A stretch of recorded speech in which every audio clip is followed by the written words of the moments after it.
Okay, hi, hello. If you're new here, my name is Maddie. I make mental health based kind of lifestyle content, specifically about my experiences with burnout, and I also read a whole lot of books.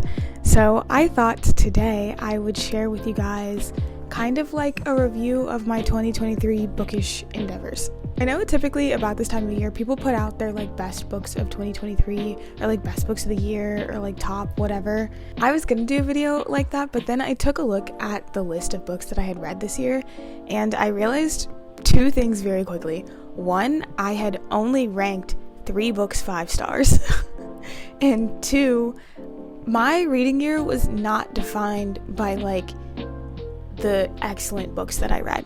My reading year was really defined by a lot of books that I couldn't stop thinking about, even though I didn't rate them super highly. So I decided that I'm going to do kind of like a superlatives kind of thing, where I go through certain books that I think really affected me and kind of changed the course of some things of my life because I specifically had read those books. And then at the end, I'm going to talk about the 3 things that I gave 5 stars. Okay, I'm warning you guys now. You might as well just buckle up. Just like buckle in, get yourself a nice warm drink. Maybe put me on in the background while you do some stuff around your house or maybe run a couple errands or something. I know for a fact this is going to be a long video. I stress out so much about how long my videos are because I'm worried that people won't watch them because they're too long. But here's the thing, I am talking about books that literally redirected the course of my 2023 at different points of my life, and they deserve all of the things that I have to say about them. They deserve me rambling on for hours and hours about them. They deserve all of my love and support, all of my just me that I'm gonna pour into this video right now. And I'm not gonna filter myself or censor myself or make things shorter or not say things that I want to say just for the sake of an algorithm. I'm gonna give myself permission to just talk about the things that I love today and not worry about whether or not it's gonna do well on the internet. It's liberating, really. Okay, so the first book that I'm going to talk about is the one that deserves a reread. So this book is I Have Some Questions for You by Rebecca Makkai. This book was marketed to me as like a murder mystery thriller kind of thing that follows a woman who revisits her old boarding school where her roommate was murdered. She's going there to teach a class, but she ends up kind of upending this case that everybody thought was pretty closed. And it turns out that the person who went to jail for it and who everyone thought did it maybe probably didn't do it. And her being there kind of upends the case. She starts to kind of get really invested in this case and starts to dig up new evidence and things like that. This is technically true. The book is technically kind of a murder mystery. It does feel like a thriller at certain points, but it really is more just like watching a woman who never coped properly with a very traumatic event in her life be forced to revisit that and then slowly kind of get swallowed whole by it. It is really more than just a murder mystery. It's more than figuring out who did it or what happened. It's more a commentary on understanding feminism kind of in the age of information and knowledge and constant opinion. It's about revisiting what we thought was a consenting relationship when we were younger versus how we really feel about it now as an adult. It's about girlhood and like the constant predatory nature of like men in girls' lives, specifically men who are supposed to be ones they can trust, and also young men who are growing up to become these sort of predatory men in other women's lives. And it's about kind of understanding boundaries and how they shift and they can change, and just unpacking past trauma that you didn't know you were still holding on to. It's an exploration of how sometimes just existing as a girl in our society is enough for concern, enough to be worried that you might be in danger. It's such an exploration of girlhood and how messy and confusing that is, but it's told through the perspective of a grown woman who is looking back on her own life. So constantly it sort of begs the question of, how do I continue? How do I grow up and become a woman in this society knowing that all of these really terrible things are happening to young girls, and not just knowing it, but having experienced it yourself. How do you keep moving? How do you go forward? How do you find the will to live in a world like this? And how do you not just get consumed by anger? It was phenomenal. It was so good, but it deserves a reread because it was not presented to me in that way. It was presented to me as a murder mystery. And so as I was reading the book, I was not picking up on everything that I should have been. I was not understanding the commentary as I should have been. I was reading for plot. And this has a plot. It is there, and the plot is interesting and compelling, but the book is not about the plot.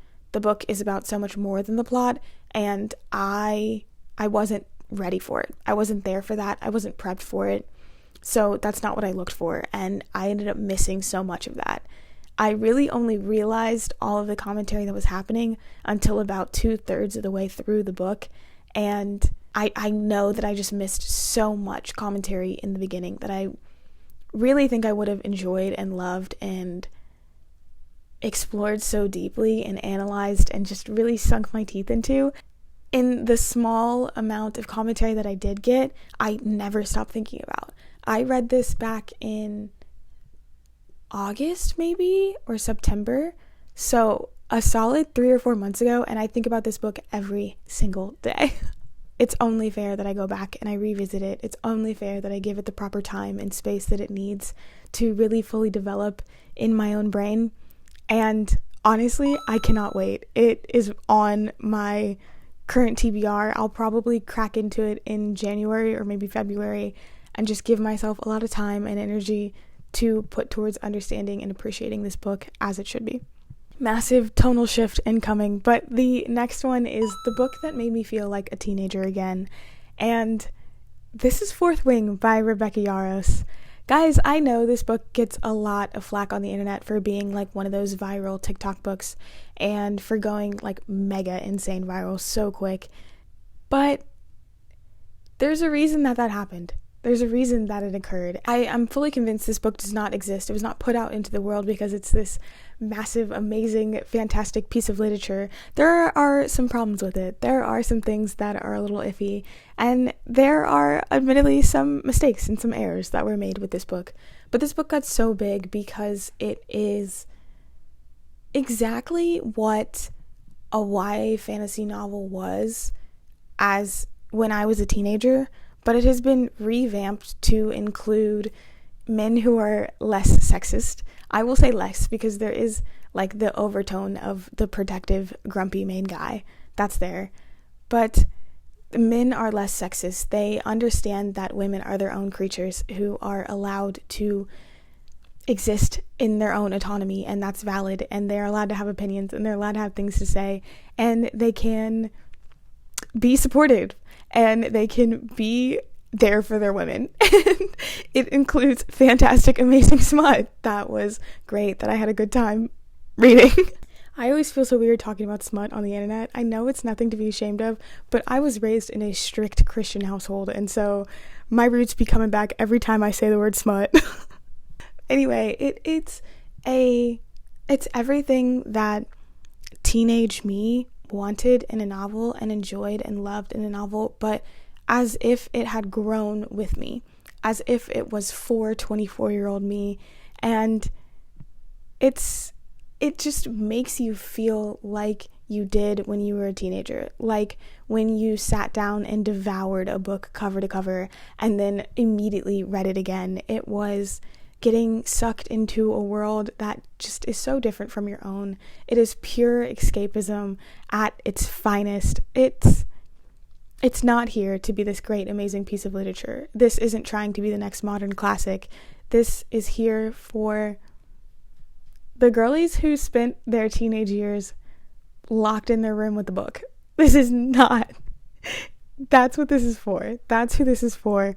And obviously, because that is the core audience of book talk.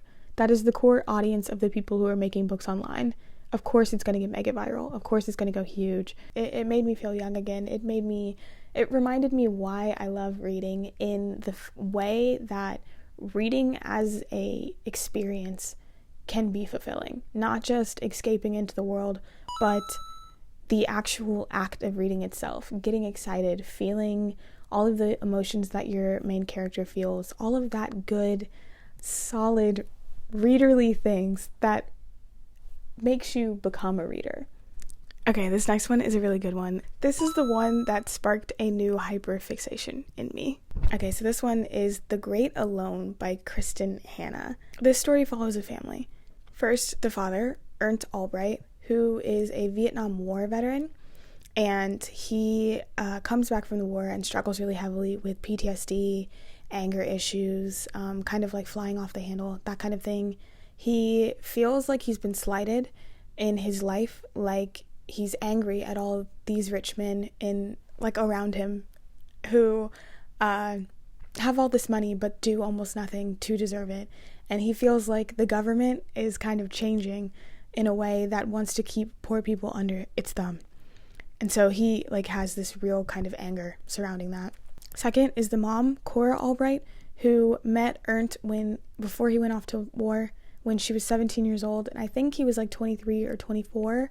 And so she kind of sees him with rose-colored glasses. She thinks that he kind of hung the sun for her, and she's just obsessed with him in a way that you really kind of only can be obsessed with someone when you're 17, but she's a full-grown adult and she's never grown out of it. And lastly, the daughter, her name is Lenny, and she's just kind of stuck in her parents' tumultuous relationship, and she has no choice but to follow them and to live with them, and she is trauma bonded with her mother. So one day, Ernst wakes up and decides that the family needs a fresh new start. This is something he does often because he feels like he could never find the place that feels good for him, because he has such issues with his sense of self-worth that he's constantly moving around trying to find the next big thing, trying to find the thing that's going to make him make his life worthy of living, basically. And so he drags Lenny and Cora all over the country. And one day he wakes up and decides that the next place they're going to go is Alaska, because one of his war friends has left him some land up there. And so Cora, being obsessed and hopelessly in love with this man, drags her and Lenny to Alaska with Ernst. And in the beginning, it really does seem like it's going to be a healthy move for them. Ernst is much happier. He's does better in the wilderness, basically. But it is Alaska, and the winter will come, and the snow will come, and the darkness will come.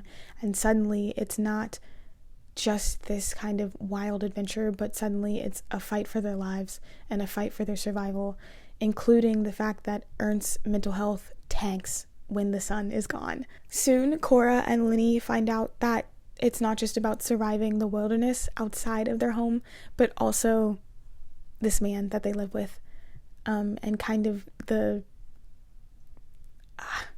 sort of monster that he turns into in the winter. I am not sure what kind of crack or magic is sprinkled in the pages of these books, but it completely changed my outlook on nature and the wilderness and people who survive in Alaska. The book is fantastic. It's well written. It's good. It was good. I liked it. It was fine. But what I really took out of it was Alaska. I have never been so obsessed with a place in my life. I started watching Life Below Zero, which is this reality TV show about people who live in Alaska and how they survive and how they keep track of themselves and their family and how they hunt and gather and all this stuff just to stay alive. I started watching YouTube videos of people who homestead, which is people who live out in the wilderness, and how they build their own homes and the slow living concept of life.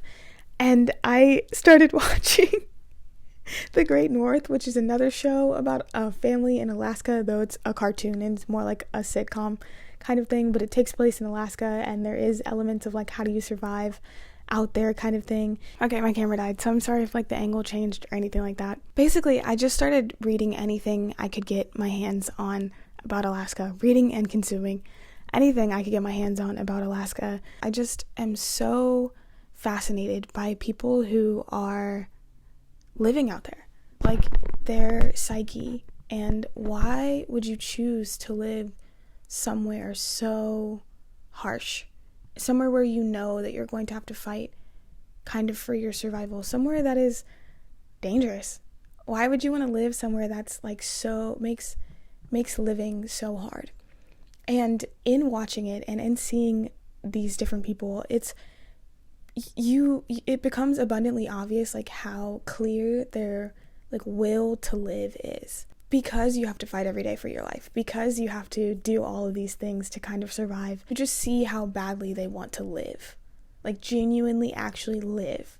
And I don't know, something about it is inspiring, hopeful, insane. Like, it's really wild. It's really wild.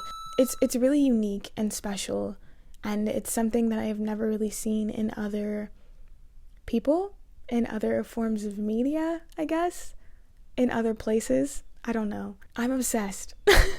I'm obsessed. And it literally all started with this book. Kind of wild. Okay, so the next one is the one I related to the most. This is The Black House by Caroline Johnstone. So this is a thriller novel about a girl named Maggie who, when she's 5 years old, she one day declares that she's the reincarnation of a man named Andrew McNeil, who lived on Killamurray Island, which is in the Scottish Isles, I think, and that he was murdered by somebody on the island. He was drowned. Her claim obviously gets the attention of the media, and so when she's 5, she goes out to the island to kind of see if there's any, like, proof to what she's claiming. They can't find anything, so it kind of dies off. But for Maggie, it becomes a really defining moment in her life. Fast forward 20 years or so, she's just buried her mother. Her mother has just passed, and she's not handling it well at all. And so she decides to come back to the island to stay for a couple of weeks, days, I don't know, and see if Andrew McNeil is really real, if there was any truth behind this claim, if she was anything like what she said she was. And it becomes like this real like mission for her, like this hardship for her, like that she has to do. She's so attached to this that it kind of consumes her. It feels really weird saying that I related to a thriller novel, but I related so heavily to Maggie. Never once did I think I was the reincarnation of somebody. That's not what I'm saying. But Maggie is diagnosed bipolar, and so am I. And I thought when I started that it was going to be sort of like a gimmick. Like they were going to use the fact that Maggie was bipolar, which meant that she was susceptible to hallucinations and psychotic behavior and stuff like that, as a crutch for a plot device. But that's not it at all.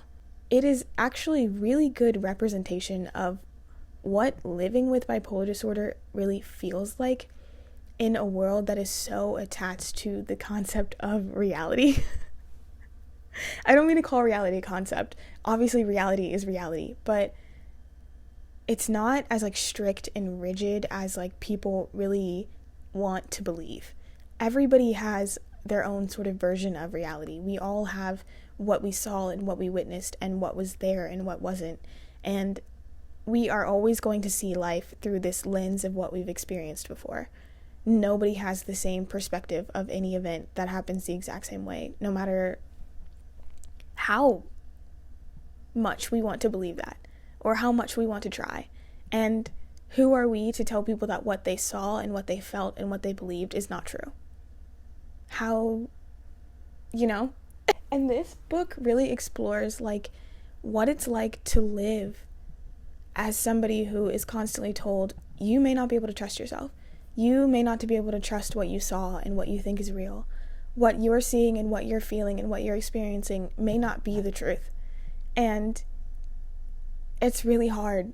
You are sort of constantly gaslit and constantly trying to understand like what is real. Can I trust myself here? Did I see it? Did I feel that? Did that happen? It's hard.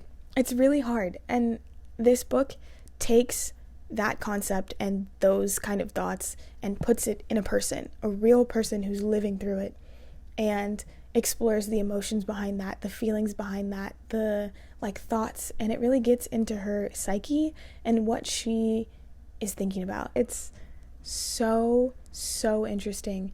And I related to it so heavily. I related to the constant feeling of being gaslit, of not knowing whether or not you can trust yourself, or if you're in a manic episode, or if your depression is playing tricks on you.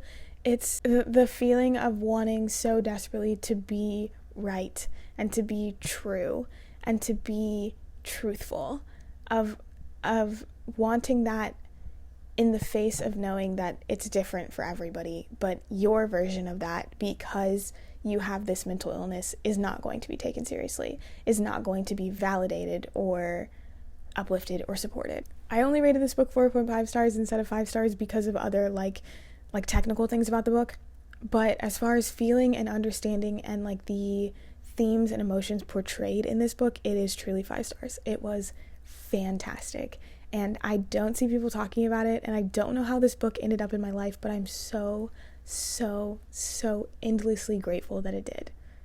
And if you want to read a perspective either of somebody that you don't relate to, so if you don't have bipolar disorder, this is a good representation of that, of what it's like to struggle through that.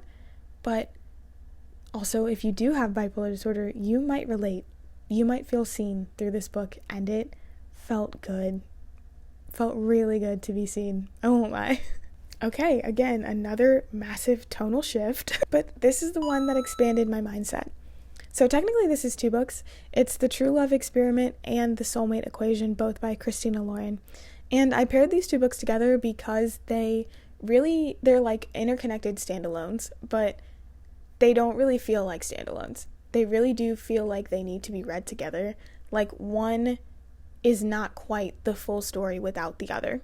Specifically, the True Love Experiment is not quite the same without having read The Soulmate Equation. So that's why I grouped them together. They're really more like one reading experience. These 2 books center around this dating app based on biology, where you send in a spit sample and they run your DNA through a whole bunch of tests, and they tell you who you match with biologically. And all of these matches are sort of broken up into these tiers. They call them bins. There's like a base match, a silver match, I think, and then maybe platinum, and then diamond. Most people fall within base matches or silver matches, and they have these long, happy lives. But few people score even higher than that. And our main girl, she sends in a spit sample following her friend Fizzy, and turns out that she is a diamond match with the founder of the company and the man behind the science behind it. And they score a 98, and it's the highest match that they've ever seen since they started taking DNA samples. And so the company reaches out to her and asks her to spend some time with him to see if this science holds up in the real world, basically. And so she does it, and they fall in love, XYZ. That is the soulmate equation. The love experiment takes the science and follows Fizzy, our main girl from the last book, her best friend. Follows her as she goes on a reality TV show where she dates a bunch of men who have all been matches with her through this like science and dating app.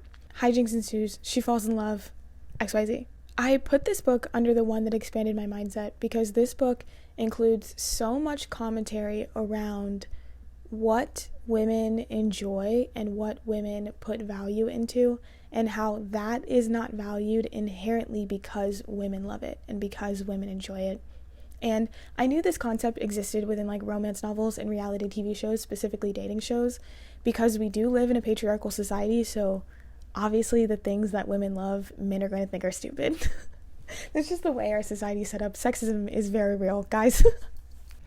But this book really dives very deeply into that, and specifically the way that reality dating TV shows kind of take women out of their everyday lives and put them in this vacuum and make them either live on set or live in a remote location, and then they pump them full of alcohol and fill their head with ideas of the one and falling in love and finding your soulmate and your true love. It skews these women's concept of, am I really falling in love with this person? Because it's this manufactured type of romance that it's hard not to get feelings for people, especially when you're put in a room full of attractive men, and then you go on these dates that are like horseback riding and like picnics at sunset, and you are only focused on these individual people. So of course you're going to develop feelings. Of course you're going to get connected. And then they skew all of the footage. They edit it so that you seem like this kind of lovesick fool. They make you cry on purpose so that they can have tears for the footage. Like, it's emotional manipulation at its finest, and it's not cool, and it's not right, and we shouldn't be doing it. And this book really discusses that very heavily, and it breaks that down. And Fizzy specifically requests that her dating show not be filmed like that. It be filmed in a more realistic and a more authentic kind of way to how women really do fall in love. And it really genuinely made me think about a lot of stuff and a lot of the media that I consume, and how the people that are involved may be getting hurt a lot more than we really realize, and how that's not fair and not okay.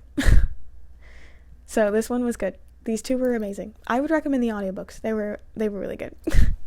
Okay, guys. Okay. All right. Okay, guys. We're done with the superlatives. I'm sure I've edited most of my, talking errors out of this video, but for some reason, my tongue will not stop tripping in my fucking mouth, and I've been recording this for easily 45 minutes.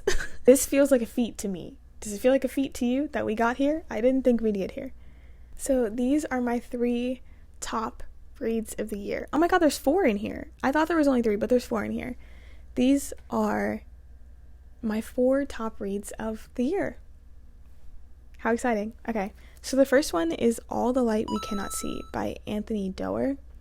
So this book is really popular. It was put out a while ago, and it follows Anne-Marie and Warner, 2 teenagers who are living during the Second World War, specifically around the time that Nazis occupied most of France and most of Europe. Anne-Marie is blind, and when her town gets occupied, her father takes her to live with her great uncle because he is worried that since she is disabled, she will be taken away. Her great uncle, Etienne, is a World War I veteran, and he is plagued with PTSD, and so he's really kind of agoraphobic. He doesn't like to leave the house. He is plagued with these horrible memories and these horrible flashbacks, and so he has kind of sort of just become a shell of himself in the attic of his house. And Anne-Marie and him, over the course of the book, form this really beautiful, really amazing, I'm gonna cry just thinking about it, this really heartwarming relationship, specifically around the feeling of being othered by society. Their story is absolutely beautiful and fantastic. And it also follows Warner, a young boy who lives in a coal mining town, and when the Nazis occupy, his 2 options are either to stay in the coal mining town and to go into the mines and potentially die, which is what his father did, or he can join the Hitler Youth, which might give him the opportunity to further his education. He is incredibly smart, specifically around technology and physics and math and science. And he is given the opportunity to basically further his education if he joins the Hitler Youth. And so he does, and that includes leaving behind his younger sister, which is his only living relative left. And so this story follows the 2 of them and how their lives sort of orbit around each other until they clash on a very important day, in a very, very important moment in their lives. I couldn't read this book and not put it in my top books of the year, purely because of the way that this book is crafted. This book, you can tell, was written lovingly. This feels like reading a pair of handmade, really nice shoes. If that makes sense. You know when you can tell quality. You can tell when something is handmade. And this book feels handmade. It feels authentic and real. It's just amazing. I've never come across a story that I felt was this well crafted. And it was fantastic. I loved every single second. And if you haven't read it yet, you need to. It deserves all of the hype that it gets. And I really, really, really, really, really recommend the audiobook. That's how I listened to it. And then I read small parts of it when I wanted to. But the audiobook, it's just so well done. If you haven't read it, you really do need to. The next book is Remarkably Bright Creatures by Shelby Van Pelt. So this is Tova's story. Tova is an older woman who has recently lost her husband, and decades earlier she lost her son when he was only 18. He went missing kind of in the middle of the night, and they never found out what happened. They never found out why, or if he died, or if he ran away. She doesn't know. To kind of help stave off the grief, she gets a job at her local aquarium as a cleaning lady, and she befriends Marcellus, who is the giant Pacific octopus that stays at the aquarium. And Marcellus is incredibly intelligent and incredibly observant, but obviously no one knows because he's an animal, so he can't really communicate with us. But he discovers some of what happens to her son Eric, and he realizes that he has to share this knowledge with Tova before he gets too old to do so. I'm gonna cry just thinking about this book too. This book was beautiful. That is the only word to describe this book. It is beautiful. It's heartwarming and harrowing, and it follows two incredibly lonely people. I am going to cry. It follows two incredibly lonely individuals finding friendship with each other and finding out how to move forward when your past is painful and somehow living right in front of you, even though it is your past. It's about acceptance and processing trauma and moving forward. It is truly, truly fantastic. I can't believe I'm crying just thinking about it. It was beautiful. And if you haven't read it, please, please, please do. So good. I'm realizing if there was a theme of these books, it would be books that genuinely shocked me. This is my top 4. Books that shocked me with how good they were. I was not expecting any of these books to be as poignant and important and impactful as they were. And the fact that I went into them with so little expectations and then was absolutely blown away by them, it's incredible. These books and how good they are the reason why I don't have that many 5-star books this year. These books ruined my reading year for me in the best way possible. Anyway, the next one is Mad Honey by Jodi Picoult. And I don't read Jodi Picoult. I, for some reason, associated her with like white Christian mom circle. I don't know if that's actually where she belongs or if I just got that vibe from My Sister's Keeper and I never moved past it. I don't know what it is, but I don't read her normally, but my mother-in-law gave me this book and she told me that it was one of the best books that she read all year, and so I decided to pick it up. And it follows the story of a court case involving these 2 young teenagers. One is Asher and the other is Lily, and they are in love and they were in a relationship until one day Asher finds Lily dead at the bottom of her stairs in her house. Asher is immediately arrested on the pretense that she died of domestic violence.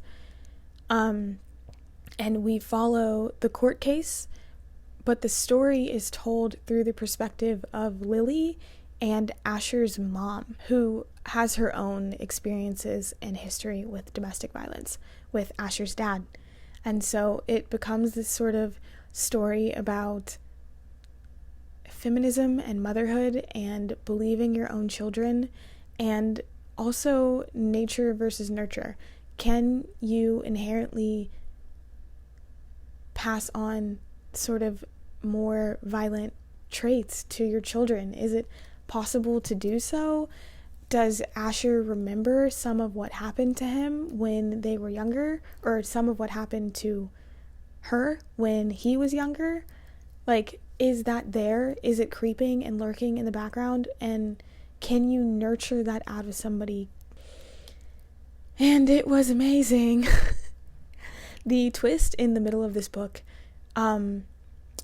floored me. to say the very least.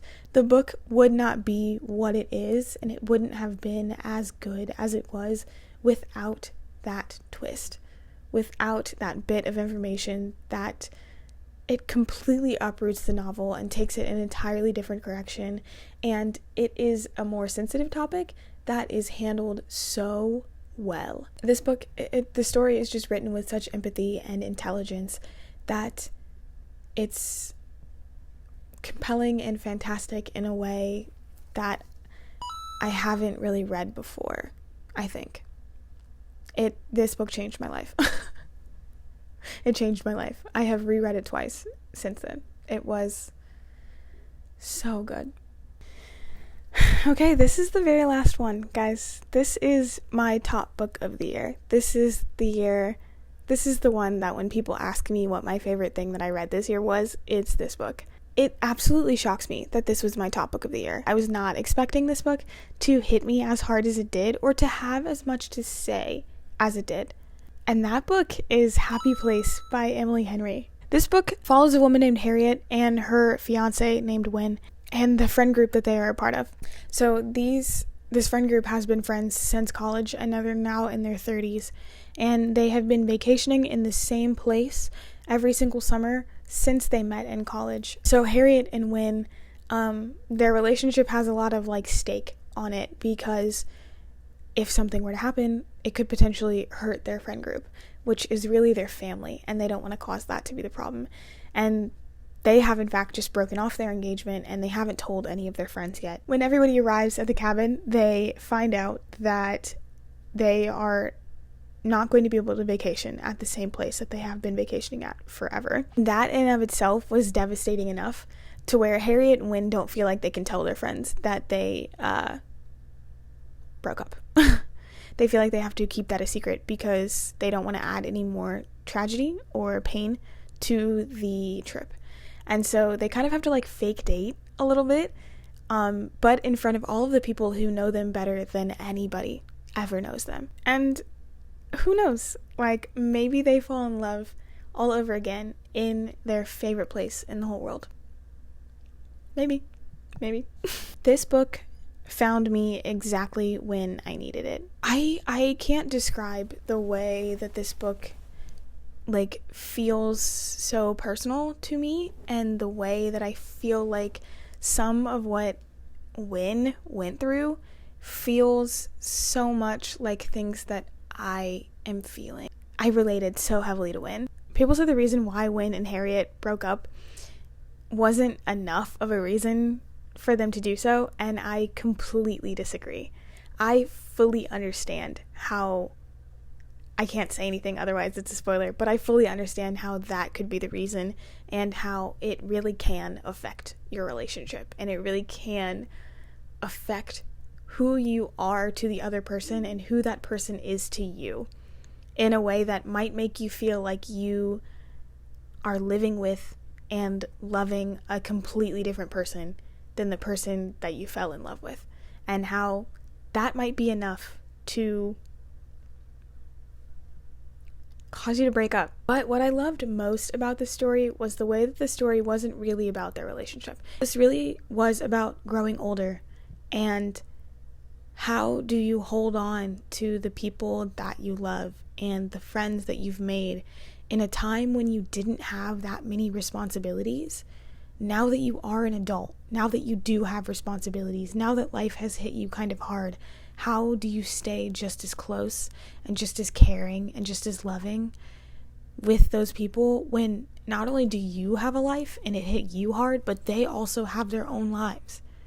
How do you stay together and not grow apart when you grow older? It made me think about my own friends and my own friend group, and how I could put more time and energy and effort into those relationships, and how I should, and how I shouldn't let something that I cherished and loved when I was a teenager fade away now that I'm getting older and now that life feels a lot harder. It really is just a beautiful, wonderful story about friendship and love, and doing whatever you can to stay happy and to make others in your life happy in a world that is designed for us not to be. Alright guys, was it a good one? You have to let me know if it was a good one, because it was a very hard one to film. And I hope I made sense, and I hope I didn't ramble too much. And if I did, I hope that you found some little nugget to take with you. Anyway, that's it for me. I hope you guys enjoyed it. I hope you had a good time. And please, if you did like the video, consider subscribing. We do fun things around here. At least I like to think so. And it would be really, really cool if you could join me on that journey. Okay. Let me know what your favorite book was down in the comments. I'm very curious, and I would love for a couple of book recommendations. My January TBR is looking a little thin. I'm wishing you guys all the love, the light, and the happiness in the world, and I will see you in the next one. Okay. Bye. Happy New Year. Exciting, right? 2024. Fingers crossed it's a good one.